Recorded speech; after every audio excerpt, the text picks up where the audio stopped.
नाज़िम, खिपरो में औलाद न थियण ते मुड़स नारी जा वार कुड़े तज़लील जो निशानो बणायो आहे। उन हवाले सां वीडियो लिंक ते अपडेट करे रहियो आहे मेराठी जो रिपोर्टर नादिर बुर्दी।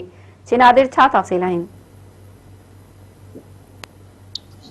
जी ही इंसानी तज़लील ऐं अफ़सोसनाक वाक़ियो खिपरो में पेश आयो आहे, जिते औलाद न थियण ते औरत जा वार कूड़े तज़लील जो निशानो बणायो वियो। संदसि ॾेराणी तशदुद करे वार कटिया, मुड़ुस खां ज़ोरी तलाक ॾियण लाइ घरां कढी छॾिया। मुतासिर औरत थाणे ते पहुची वई, इंसाफ़ जी घुर करण लॻी। ही वाक़ियो खिपरो तालुके जे ॻोठ आलमाबाद उॾेरे जे 20 साला औरत मलूकी थाणे ते पहुती। चयो त मुंहिंजी शादी 4 साल अॻु सामार शाख जे प्रेम सां थी, पर औलाद न थी सघियो। मुंहिंजी ससु ऐं ॾेराणी सदाईं औलाद न थियण ते ताना ॾेई तशदुद कंदा हुआ ऐं ज़ोरी मुड़ुस खां तलाक ॾियारी वई। मूंखे घरां कढे छॾिया, मूंखे इंसाफ़ फराहम कयो वञे। होॾां अहिड़े वाक़े बाबति एसएचओ खिपरो चयो त वाक़ियो जेको आहे ज़िले जे मिरपुर खां जे हद में थियो आहे। छोकिरी जो पीउ जेको आहे हिते खिपरो शहर में रहंदो आहे। इन वाक़ियो जेको आहे मिरपुर ख़ासि थाणे में जेको आहे उते थींदी। नादिर, अवां जी महिरबानी।